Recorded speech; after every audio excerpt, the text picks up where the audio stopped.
नमस्कार, कल्पना voice channel में आप सभी का स्वागत है। आज की हमारी कहानी है बहू के गहने। ममता, दरवाज़ा बंद करो, साधना जी ने बेटी से कहा।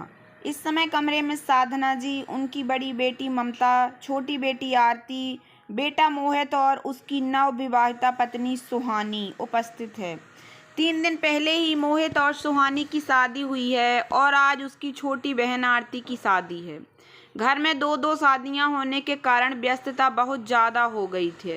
किसी के पास दम लेने की भी फुर्सत नहीं है। ऊपर से मोहित के पिताजी नहीं है, इसीलिए सारा काम उसने और माँ ने मिलकर संभाला है। बड़ी बहन ममता का भी बहुत योगदान रहा, पर इस समय बंद कमरे में माँ ने सबको क्यों इकट्ठा किया है, मोहित यही सोच रहा था।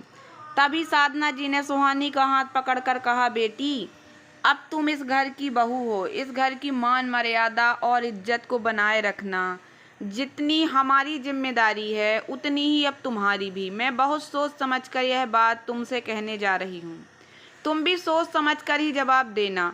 मोहित बोला, माँ, यह पहेलियाँ बुझाना बंद करो। जल्दी से बताओ, सबको यहाँ क्यों इकट्ठा किया है? शादी का घर है, इतने काम होते हैं और तुम यहाँ दरवाज़ा बंद करके बैठ गई हो। उसने एक नज़र बहनों के चेहरों पर भी दौड़ाई, जो काफ़ी परेशान और गंभीर नजर आ रही थी। साधना जी बोली, आरती की शादी के लिए जो गहने बनवाए थे वह चोरी हो गई है। यह सुनकर मोहित के साथ साथ सुहानी के चेहरे पर भी हवाइयाँ उड़ने लगीं। बड़ी मुश्किल से मोहित के मुँह से निकला, इसका मतलब क्या आपको अपनी बहू सुहानी पर शक है? नहीं नहीं बेटा, तू यह क्या बोले जा रहा है? ऐसा तो मैं सपने में भी नहीं सोच सकती। अब सुहानी हमारे घर की इज्जत है। माँ की बात सुनकर मोहित को कुछ राहत मिली। वह आगे बोली, मोहित, तू हमेशा जल्दबाजी में रहता है। मैं तो यह कहने जा रही थी कि अब इतनी जल्दी हम नए गहने कहाँ से बनवाएंगे। इसीलिए मंगलसूत्र को छोड़कर सुहानी के सभी गहने हम आरती को दे देते हैं और बाद में जब खोए हुए गहने मिल जाएंगे तो उन्हें सुहानी को दे देंगे। मुझे तो इस समय इससे बढ़िया उपाय कुछ नहीं सूझ रहा। तुम सबकी राय जानने के लिए ही मैं तुम्हें यहाँ बुलाया है। अचानक से बहुत बड़ी समस्या हमारे सामने आकर खड़ी हो गई है। इसका कुछ ना कुछ हल तो हमें तलाश करना ही होगा, और वह भी जल्दी।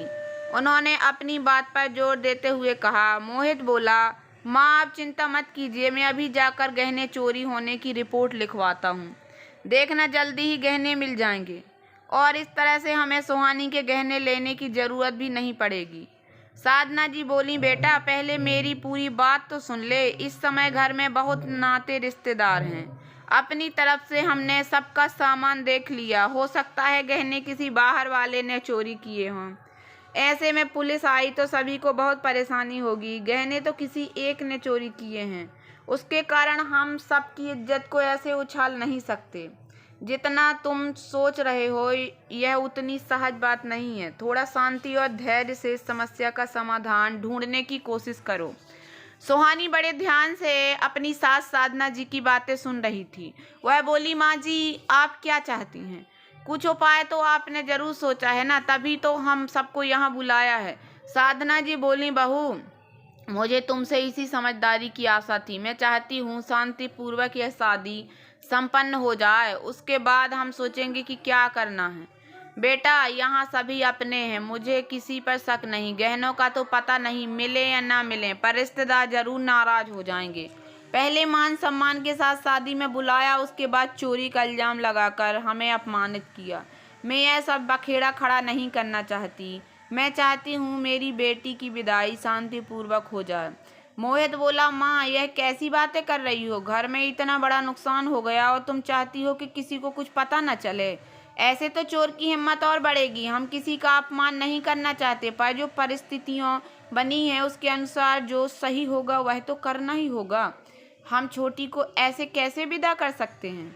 साधना जी बोली, बेटा, मेरी बात ध्यान से सुनो। मोहित गुस्से में बोला, माँ, आप क्या चाहती हैं? मैं हाथ पैर रखे बैठा रहूं, कुछ ना करूं? घर में चोरी हो गई है और आपको लोगों की नाराजगी की पड़ी है। माफ करना माँ, पर इसमें आपकी भी गलती है। यह सब आपकी लापरवाही का ही नतीजा है। साधना जी वहीं बैठकर विलाप करने लगी और बोली, बेटा, सही कहा तूने, गलती तो सारी मेरी ही है। उस समय हलवाई को कुछ पैसे देने थे और मैं अलमारी से पैसे निकाल रही थी, तभी तेरी बुआ और मेरी भाभी में तू मैं शुरू हो गई। मैं उनके बीच बचाव करने के लिए हड़बड़ी में अलमारी ठीक करने से बंद करना ही भूल गई, और जब वापस लौटी तो अलमारी से पैसे और गहने गायब थे। पैसे तो कुछ ज्यादा नहीं थे, यही कोई 12,000 होंगे, पर गहने और इतना कहकर वह फिर से रोने लगी। इस बार उनकी बड़ी बेटी ममता आगे बढ़ी और बोली, माँ तुम यह रोना धोना बंद करो, छोटी को मेरे गहने दे दो, इस तरह से घर की इज्जत भी रह जाएगी और छोटी के विवाह में अड़चन भी नहीं आएगी। साथ ही मोहित तेरी पत्नी के गहने भी सुरक्षित रह जाएंगे। इस बात में तो तुझे कोई आपत्ति नहीं होनी चाहिए। उसने कड़वाहट के साथ मोहित की तरफ देखते हुए कहा। मोहित बोला, दीदी तुम कैसी बातें कर रही हो? माँ को समझाने की बजाय तुम उनका साथ दे रही हो। यहाँ बात सुहानी के या तुम्हारे गहनों की नहीं है, बात तो चोरी की है, और तुम बात को घुमा फिरा कर कहाँ से कहाँ ले जा रही हो। तुम ही तो माँ को समझाना चाहिए कि लोगों की नाराजगी की परवाह छोड़कर मेरे साथ थाने चलकर चोरी की रिपोर्ट दर्ज कराएं। ममता गुस्से में बोली, तू बस चुप रह। यहाँ माँ परेशानी से आधी हुई जा रही है, घर की इज्जत दांव पर लगी है और तुझे पत्नी का सुख दिखाई दे रहा है। सुना तो था कि शादी के बाद लड़के बदल जाते हैं, पर तू तो रातों रात बदल गया। जिस माँ के सामने कभी तेरी जुबान नहीं खुली, आज उसी से तू पत्नी की खातिर सवाल जवाब कर रहा है। कल को यह कहेगी तो माँ को घर से भी बाहर कर देगा। बस फैसला हो चुका है, हमें नहीं चाहिए तेरी पत्नी के गहने। गलती मेरी माँ से हुई है और उसका भुगतान मैं करूँगी। तू चिंता मत कर, कोई तेरी पत्नी के गहने नहीं लेने वाला। 2 दिन पहले यह औरत तेरे जीवन में आई और तूने माँ बहनों को अभी से पराया कर दिया। जिस माँ की तूने आज तक कभी कोई बात नहीं टाली, आज तू उसी की बात मानने से इनकार कर रहा है। माँ अगर कुछ बोल रही है तो सोच समझकर ही बोल रही होगी, या तुझे ही सारी समझ दे दी भगवान ने। छोटी मेरी भी बहन है और मैं इस घर में सबसे बड़ी हूँ। इस घर के प्रति मेरा भी कुछ फर्ज बनता है। तू अपने फर्ज से मुंह मोड़ सकता है, पर मैं अपनी माँ और बहन को मुसीबत में अकेला नहीं छोड़ सकती। बस अब मुझे और कोई बहस नहीं चाहिए। माँ तुम रोना बंद करो और चलो यहाँ से, यहाँ कोई तुम्हारी बात नहीं समझ सकता। मोहित बोला, दीदी तुम बात को कहाँ से कहाँ ले जा रही हो? ममता गुस्से में बोली, और क्या रास्ता बचा है मेरे पास? तुमने तो मुसीबत में बेटे और भाई के फर्ज से मुंह मोड़ लिया। ऐसे में अगर मैं भी तुम्हारी तरह स्वार्थी हो जाऊं तो क्या होगा?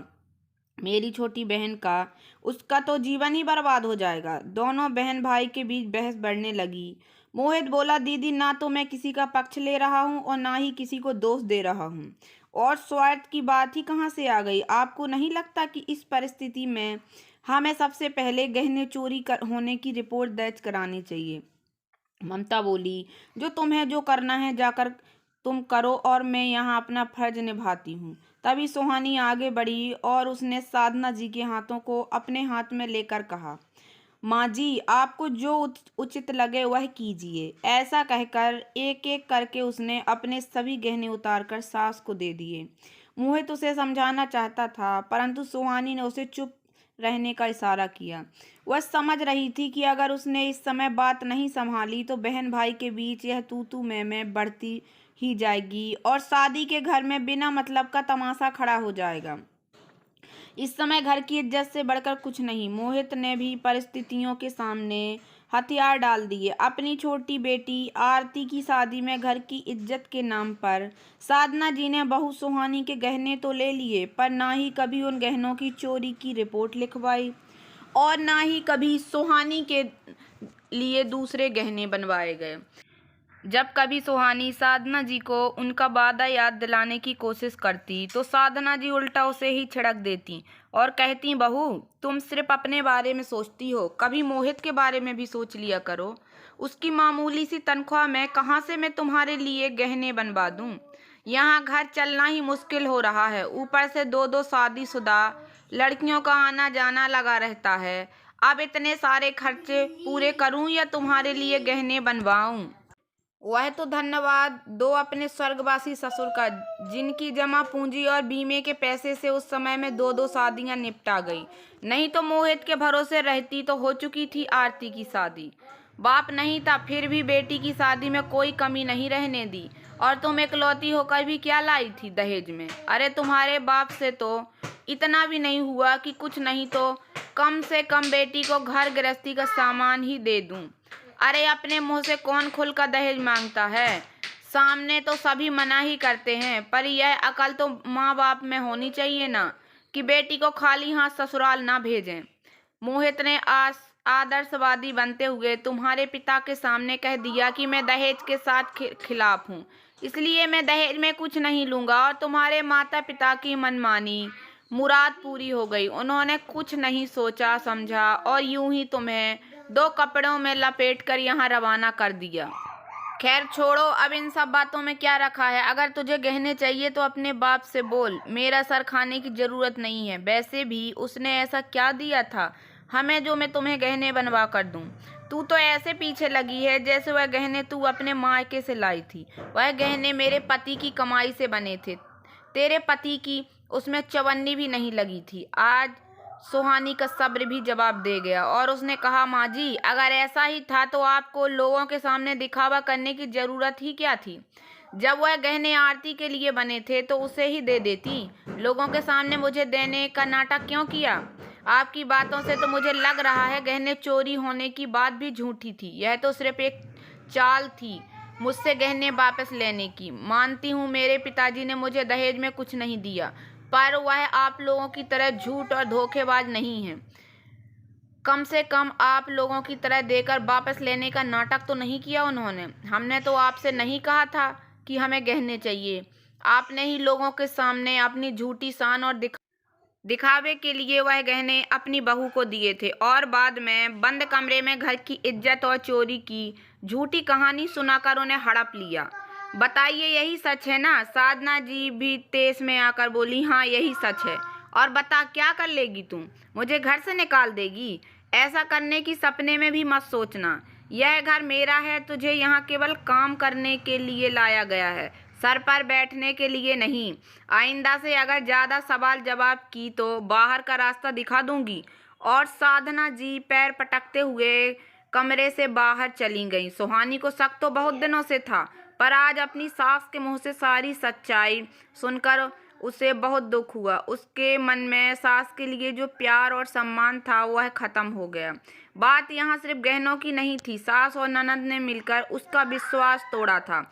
वह किसी भी गहने से कहीं बढ़कर सुहानी बोली, जब आप पहले से सच जानते थे तो मुझे क्यों नहीं बताया? मोहित दुखी होकर बोला, मैं तुम्हें यह सब बात बताकर तुम्हारा दिल नहीं दुखाना चाहता था।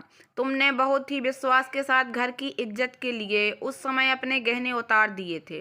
तुम्हें सच्चाई बताकर मैं तुम्हारा विश्वास और दिल तोड़ना नहीं चाहता था। जब माँ मेरे बार बार समझाने के बाद भी रिपोर्ट दर्ज करवाने के लिए तैयार नहीं हुई तो शक तो मुझे उसी समय हो गया था। उसके बाद मैंने उस सुनार से पता किया जहाँ से माँ ने शादी के गहने बनवाए थे, तो पता चला कि माँ ने केवल आरती के लिए गहने बनवाए थे। एक हार ममता दीदी के लिए भी बनवाया गया था, पर तुम्हारे लिए कोई गहना कभी बनवाया ही नहीं गया था। माँ ने सबके सामने तो यही कहा था कि उसने बहू और बेटी में कोई अंतर नहीं किया है, दोनों के लिए बिल्कुल एक जैसे गहने बनवाए हैं। मेरा यकीन करो, मुझे बिल्कुल अंदाजा नहीं था कि माँ ऐसा कुछ भी कर सकती है। हाँ, अगर तुम्हारे पिताजी तुम्हें दहेज में कुछ सामान देते तो माँ जरूर उसे आरती के ससुराल पहुंचा देती। इसका मुझे पहले से अंदाजा था, क्योंकि दोनों शादियां साथ साथ करने के पीछे उनका यही मकसद था। उन्होंने सोचा था बहू जो दहेज में नया सामान लाएगी उसे बेटी को देकर वह पैसे बचा लेंगी। मैं ऐसा कुछ नहीं चाहता था, इसीलिए पहले ही तुम्हारे पिताजी को कुछ भी देने से साफ इनकार कर दिया। माँ इस बात से बहुत गुस्सा हुई थी। घर में काफी हंगामा भी हुआ था। दोनों बहनें भी इससे बहुत नाराज हुई थीं। शायद इसीलिए उन्होंने तुम्हारे साथ यह सब किया। पर तुम चिंता मत करो, तुम्हारे गहने बनवाने की जिम्मेदारी मेरी है। जब तुम्हारे पिताजी से मैंने कुछ नहीं लिया तो अपनी माँ से कुछ भी लेने का सवाल ही नहीं उठाता। शादी के बाद तुम्हारी सारी जिम्मेदारी मेरी है। तुम्हारी इच्छाओं का ध्यान रखना और तुम्हारी ज़रूरतें पूरी करना सब कुछ मेरा कर्तव्य है, मेरे परिवार का नहीं। हाँ, उन्होंने तुम्हारे साथ जो व्यवहार किया वह गलत था, यह मैं स्वीकार करता हूँ, पर वह मेरी माँ है और घर की बड़ी, इसलिए मैं उनको कुछ बोल नहीं सकता। मैं कोशिश कर रहा हूँ, जैसे ही मेरे पास पर्याप्त रुपए हो जाएंगे मैं तुम्हें तुम्हारी पसंद के गहने दिलवा दूंगा। सुहानी बोली, मुझे आपसे एक वादा चाहिए। यह तो आप भी जानते हैं कि आपकी माँ और बहनों ने जो किया वह सरासर गलत था। मोहित बोला, कैसा वादा? सुहानी बोली, उन लोगों ने रिश्तों से ऊपर स्वार्थ को रखा है, इसलिए मैं भी उन्हें स्वार्थी बनकर दिखाऊंगी। उन्हें सबक सिखाना बहुत जरूरी है। इसमें मुझे आपके साथ की बहुत ज़रूरत है। क्या आप मेरा साथ देने का वादा करते हैं? जब तक इन्हें सबक नहीं सिखाया जाएगा तब तक इन्हें अपनी गलती का एहसास कैसे होगा। मोहित सुहानी की बात मान लेता है और उसका साथ देने का वादा करता है। धीरे धीरे सुहानी ने अपनी सास से बात करना बिल्कुल बंद कर दिया, पर साधना जी को इससे कोई फर्क नहीं पड़ा। उन्हें पता था बहू को सच पता चल चुका है तो कुछ दिन तो वह नाराजगी दिखाएगी ही। वह तो वैसे भी सारा समय अपनी बेटियों से साथ फोन पर लगी रहती थी। इस बात से उन्हें कोई खास परेशानी नहीं हुई। कुछ समय बाद रक्षाबंधन का त्योहार आया। ममता और आरती ही अपने भाई भाभी को राखी बांधने मायके पहुंची। सुहानी और मोहित आज सुबह से ही घर पर नहीं थे। ममता ने साधना से पूछा तो उन्होंने कहा, मैं क्या जानूं, बहू आजकल मुझसे कोई बात नहीं करती। तेरा भाई भी जोरू का गुलाम हो गया है। उसे इतनी भी अकल नहीं कि बहनें रक्षाबंधन पर घर आने वाली हैं तो उनके लिए खाने की व्यवस्था करता। बस मुंह उठाकर चल पड़ा पत्नी के साथ। माँ बहनों की तो जरा भी फिक्र नहीं। ममता ने रसोई घर का मोर्चा संभाला, क्योंकि आरती अकेली नहीं आई थी। शादी के बाद यह उसकी पहली रक्षाबंधन थी और वह अपने पति के साथ आई थी। कुछ देर बाद उसे राखी बांधकर वापस भी लौटना था, क्योंकि वहां उसकी खुद की ननंद राखी बांधने आने वाली थी। पर यहाँ तो भाई भाभी का अता पता ही नहीं था। रसोई में भी जरूरत का सामान नहीं था। साधना जी बाजार से जरूरत का सामान खरीदने के लिए चली गईं और ममता ने आरती के साथ मिलकर जलपान की व्यवस्था की। ममता गुस्से से उबल रही थी। उसे तो उम्मीद थी कि इस बार रक्षाबंधन पर भाभी उनके लिए महंगे महंगे तोहफे और तरह तरह के पकवान बनाकर तैयार मिलेंगी, पर यहाँ तो सब कुछ खुद ही करना पड़ रहा है। उसने गुस्से से मोहित के पास फोन मिलाया तो पता चला कि वह तो रक्षाबंधन मनाने अपने ससुराल गया हुआ है और कल लौटने वाला है। इतने में साधना जी भी बाजार से लौट आईं। उन्होंने मोहित से कहा कि वह तुरंत वापस घर आए। क्या वह भूल गया है कि यह आरती की शादी के बाद पहली रक्षाबंधन है? वह अकेली नहीं आई है, साथ में दामाद जी भी आए हुए हैं और उसे राखी बांधकर वापस भी लौटना है। क्या तू चाहता है कि ससुराल में बहन का मजाक बने?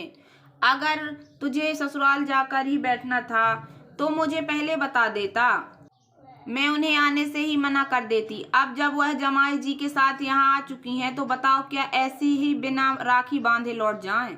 ऐसे रिश्ते नहीं निभते मोहित। होना तो यह चाहिए था कि तुझे और तेरी पत्नी को उनके स्वागत के लिए यहाँ उपस्थित रहना था। पर कोई बात नहीं, हम यहाँ सब संभाल लेंगे, पर तू जल्दी से जल्दी बहू को लेकर यहाँ आ जा। मोहित ने कहा, माँ शायद आप भूल रही हैं, सुहानी की भी शादी के बाद यह पहली रक्षाबंधन है। आप वहाँ हैं तो सही, सब कुछ संभालने के लिए, और वैसे भी आपको तो सब कुछ बहुत अच्छे से संभालना आता है।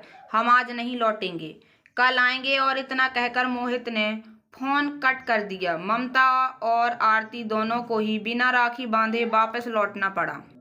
अगले दिन जब सुहानी और मोहित घर लौटे तो साधना जी ने उन्हें आड़े हाथों लिया। बहू, तुम तो बड़ी स्वार्थी हो, तुम्हें अपनी खुशी की पड़ी है। इतना भी नहीं सोचा कि बहनें राखी पर घर आई हुई हैं तो कम से कम उनका मान रखने के लिए घर लौट चलूं। तुम्हारे कारण पहली बार ऐसा हुआ जो मेरी बेटियां बिना अपने भाई को राखी बांधे चली गईं। अपने भाइयों की कलाइयों पर राखी बांधते हुए क्या एक बार भी तुम्हारी नज़र अपने पति की सूनी कलाई पर नहीं गई? अपना त्योहार मनाने के लिए तुमने इन भाई बहन का त्योहार खराब कर दिया। तुम्हें भला रक्षाबंधन पर घर जाने से कौन रोक रहा था? पहले अपना कर्तव्य निभाती, उसके बाद शौक से जाती। एक दिन तो क्या 4 दिन रुक कर आती, पर तुमने तो हरकत की वह माफ़ी के लायक नहीं है। और मोहित, इसे मैं क्या कहूँ, यह तो पराए घर से आई है, पर तू तो अपना है। भाई होकर भी तुझे अपनी बहनों की जरा भी परवाह नहीं। सोच जरा, अब सब ससुराल में इनका इस बात को लेकर कितना मजाक बनेगा। तेरी वजह से अब उन्हें बात बात पर नीचा दिखाया जाएगा। तुझसे ऐसी उम्मीद नहीं थी बेटा। मोहित बोला, माँ, उम्मीद तो मुझे भी आपसे बहुत थी, पर क्या आप मेरी सारी उम्मीदों पर खरी उतर सकीं? आज का समय ही कुछ ऐसा है माँ। अच्छा होगा कि हम दूसरों से किसी की तरह की कोई उम्मीद रखना ही छोड़ दें।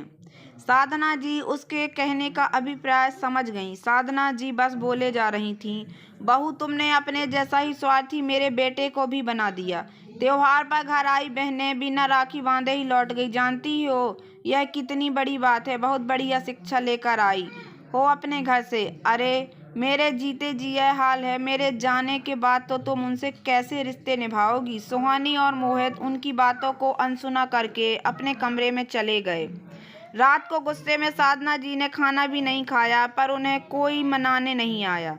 यह तो बस शुरुआत थी, आगे उन्हें बहुत कुछ देखना और समझना था। इसके बाद जब भी ममता और आरती घर रहने के लिए आती, सुहानी अपना सामान उठाकर मायके निकल जाती। अगर थोड़े समय के लिए मिलने के लिए आती, तब भी वह पर्स उठाकर घूमने निकल जाती। उनकी किसी भी बात का कोई जवाब नहीं देती। मोहित भी उसे कुछ नहीं कहता। तीनों माँ बेटी मिलकर सुहानी की बहुत बुराई करती, पर उसे कोई फर्क नहीं पड़ता। एक तरह से सुहानी ने उन तीनों से अपने सभी रिश्ते तोड़ लिए थे। कुछ महीनों तक यह खेल चलता रहा, पर उसके बाद ममता के देवर की शादी पक्की हो गई। वह समझ गई थी कि शादी में अगर भाई भाभी नहीं आएंगे तो सबके सामने उसे हंसी का पात्र बनना पड़ेगा। सास के ताने सुनने को मिलेंगे सो अलग। अभी तक तो उसके मायके में क्या चल रहा है इसकी कानो कान खबर किसी को नहीं थी, पर अब असलियत सबके सामने आ जाएगी। वह शादी का कार्ड लेकर अकेले ही घर पर आई, क्योंकि उसे अपने भाई भाभी से बात करनी थी। उसे देखकर सुहानी अपने कमरे में जाने लगी तो ममता ने उसका हाथ पकड़ लिया और बोली, भाभी, आज नहीं, आज मैं यहाँ आपसे ही मिलने आई हूँ। आप कब तक हमें देखकर भी अनदेखा करती रहेंगी? आपकी नाराजगी बिल्कुल सही है। हमने आपके साथ जो किया वह सही नहीं था, पर आप जो कर रही हैं क्या वह सही है? क्या हम पुरानी बातों को भूलकर फिर से अपने रिश्ते की नई शुरुआत नहीं कर सकते? ममता की बात का समर्थन करते हुए साधना जी बोली, बेटा मोहित, अगर सुबह का भूला शाम को घर लौट आए तो उसे माफ कर देना चाहिए। मुझे पता है जो कुछ भी हुआ वह ठीक नहीं था, पर इसमें तुम्हारी बहनों की तो कोई गलती नहीं। इन्होंने तो केवल अपनी माँ का साथ दिया। उस समय मैं गुस्से में और लालच में अंधी हो गई थी, इसलिए अपने बच्चों के खिलाफ ही षड्यंत्र कर बैठी। मुझे माफ कर दो। मैं वादा करती हूँ किसी भी तरह से बहू के गहने बनवा कर जरूर दूंगी, पर एक ही छत के नीचे साथ रहकर तुम्हारा यह अजनबियों जैसा व्यवहार अब मुझसे और बर्दाश्त नहीं होगा। अपनी माँ को माफ कर दो और यह गुस्सा थूक दो। क्यों तुम अपनी बहनों से उनका मायका छीन रहे हो? घर आई बेटी केवल प्यार और सम्मान चाहती है, इससे ज्यादा उसे कुछ नहीं चाहिए होता। इतना तो तुम अपनी बहनों के लिए कर ही सकते हो। दोनों की आंखों में पश्चाताप के आंसू थे। सुहानी बोली, अब तो आपको अच्छे से समझ आ गया होगा कि जब कोई अपना ही दिल पर चोट करता है तो कैसा महसूस होता है। आप लोगों ने मेरे गहने ले लिए, इस बात से मैं बिल्कुल नाराज नहीं, पर जिस तरह से लिए वह बहुत गलत था। अगर परिवार की आर्थिक स्थिति अच्छी नहीं थी तो आप मुझे बता सकती थी, तब मैं खुशी खुशी वह गहने आरती को दे देती। अगर आप इस बात से नाराज थी कि मैं दहेज में अपने साथ कुछ नहीं लाई, इसलिए आप भी मुझे कुछ नहीं देना चाहती, तब भी मैं संतोष कर लेती। पर आप लोगों ने जिस तरह से गहने पाने के लिए झूठ और फरेब का जाल बुना और उसके बाद भी खुद को सही ठहराया, यह मैं बर्दाश्त नहीं कर सकी। आपको समझना जरूरी था, आपको अपनी गलती का एहसास हो, इसीलिए हम यह सब कर रहे थे। गहने तो दोबारा बन सकते हैं, पर आपसी प्यार और विश्वास अगर एक बार टूट जाए तो लाख कोशिशों के बाद भी दोबारा नहीं बन सकता। मोहित बोला, माँ, सुहानी बिल्कुल सही कह रही है। यह तो गहनों के बिना रह भी लेगी, पर क्या आप तीनों हम का हमारे बिना गुजारा हो जाएगा? माँ, हर रिश्ते की एक मर्यादा, एक गरिमा होती है। हमें रिश्तों की सीमाओं को कभी नहीं लांघना चाहिए। आप जानती हैं आपकी इस गलती के कितने भयंकर परिणाम हो सकते थे। या तो परिवार बिखर जाता या फिर हमारा रिश्ता ही टूट जाता। यह तो सुहानी की समझदारी थी जो उसने धैर्य से काम लिया। सास और ननंद शर्मिंदा से सुहानी के सामने खड़ी थी। सुहानी ने आगे बढ़कर उन्हें गले से लगा लिया और बोली, आज आप दोनों देख लीजिए, मेरे पिताजी ने मुझे कुछ देकर भेजा है। भले ही उन्होंने मुझे ढेर सारा सामान न दिया हो, पर उन्होंने मुझे संस्कार रूपी वह दहेज दिया है जो दुनिया में किसी भी चीज़ से सबसे ज़्यादा कीमती है। साधना जी मन ही मन अपनी गलती सुधारने का निश्चय कर चुकी थीं और जल्दी उन्होंने बहू के लिए गहने बनवा दिए। तो दोस्तों, कैसी लगी आप लोगों को मेरी ये छोटी सी कहानी? अगर कहानी थोड़ी सी भी पसंद आई हो तो प्लीज़ मेरे वीडियो को लाइक कर देना। चैनल पर नए आए हो तो प्लीज़ सब्सक्राइब कर लेना और ज़्यादा से ज़्यादा शेयर करना। धन्यवाद दोस्तों।